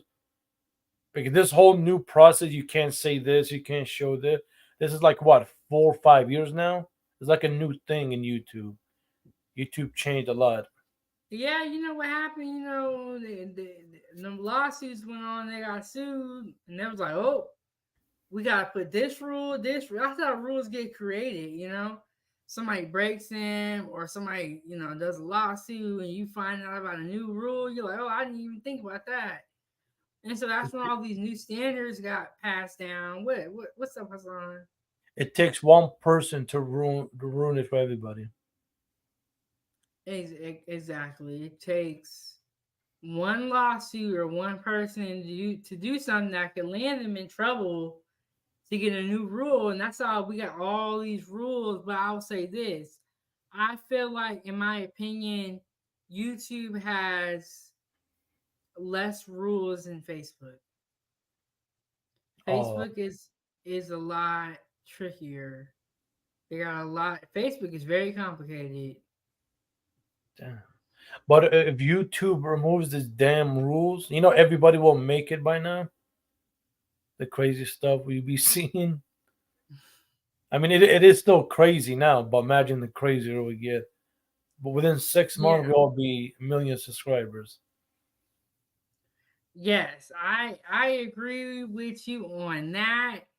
But until they change the rules, we gotta play by the rules and keep going. Stay motivated. Y'all make sure y'all go subscribe to Hassan's channel and subscribe to this channel as well. Leave a comment down below. But all right, Hassan, I think that's the whole show. We got 2 hours under our belt. I'm finna get up out of here and get on to the rest of my day. Thank you so much for coming up. Do you have any final thoughts? Well, yeah, like always, thank you for bringing me up. Keep up the great work. And your Facebook, the group thing that you have on Facebook, always somebody posting stuff. I think you have like what, Yeah. 2, 3 different groups on there.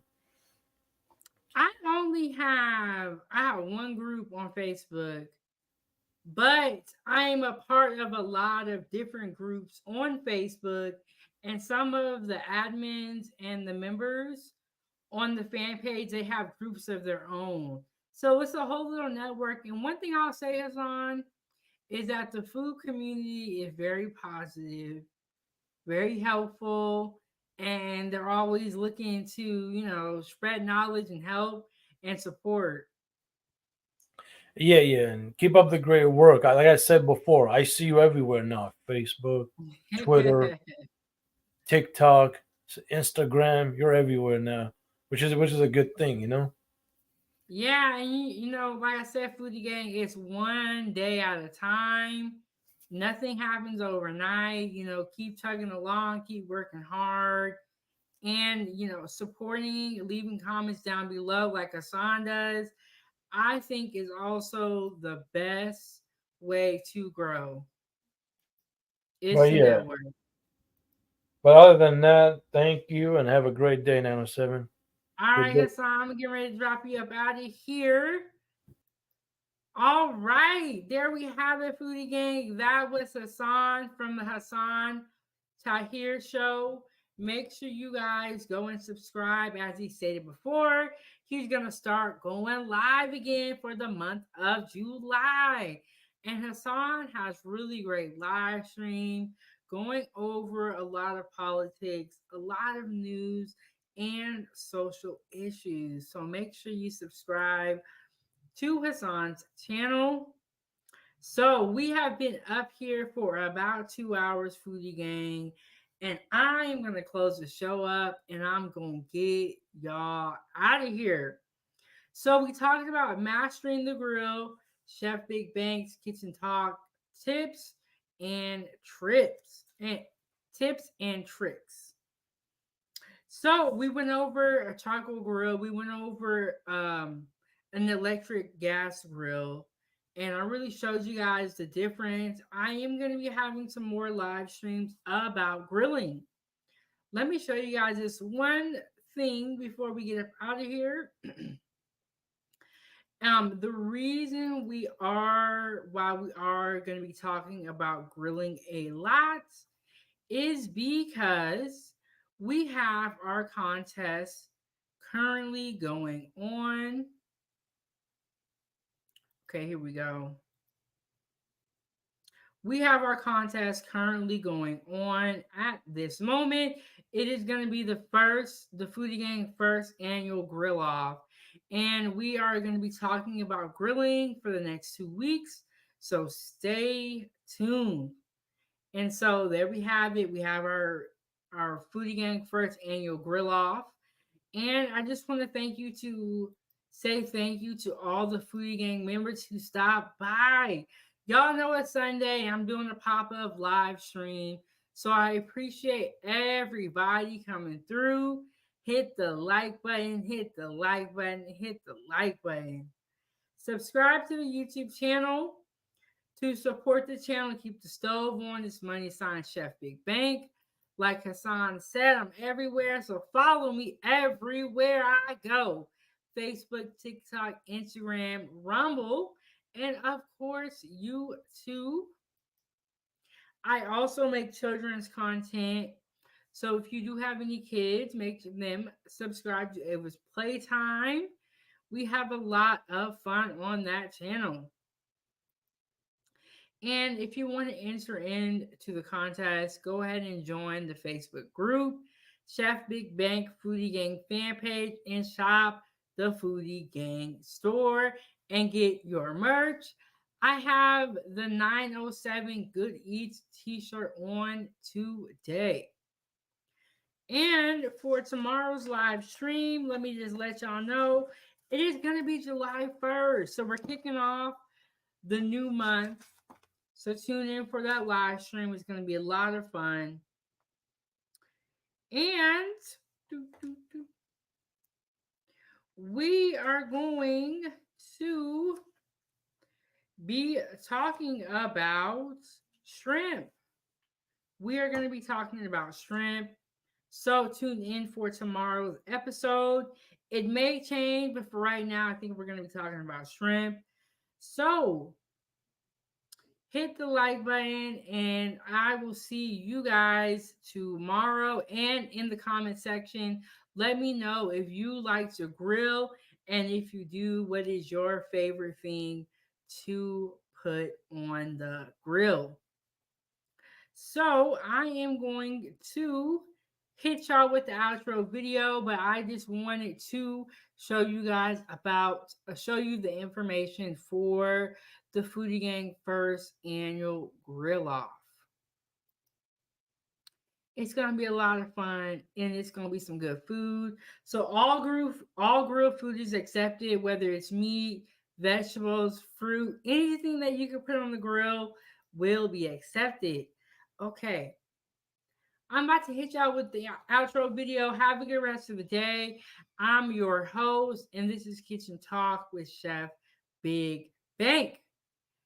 Have a good day. Eat good food. Stay prayed up and stay blessed. Foodie gang, gang, gang.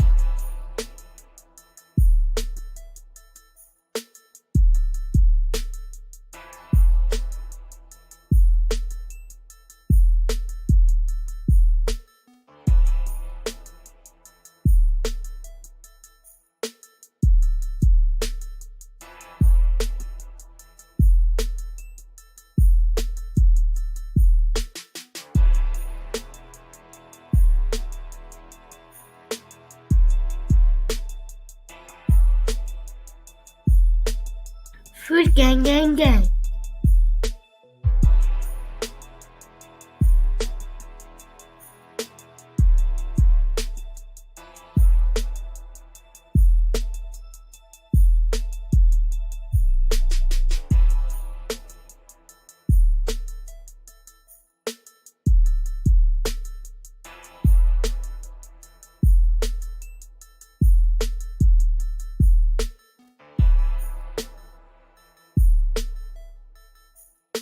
Foodie gang, gang, gang, gang, gang.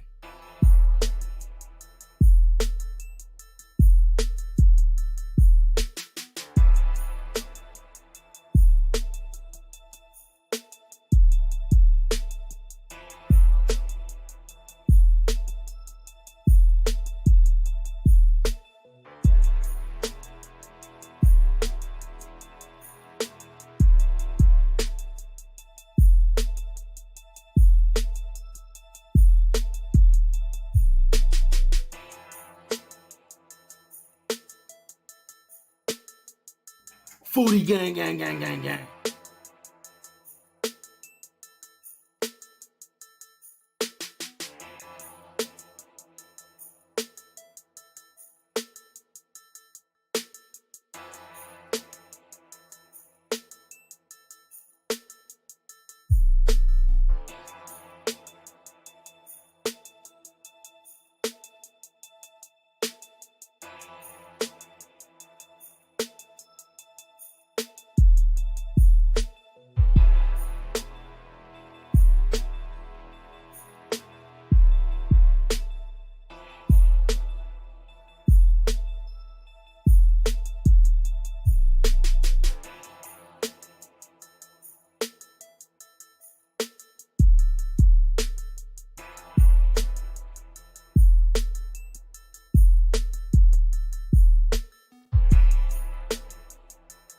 Foodie gang, gang, gang.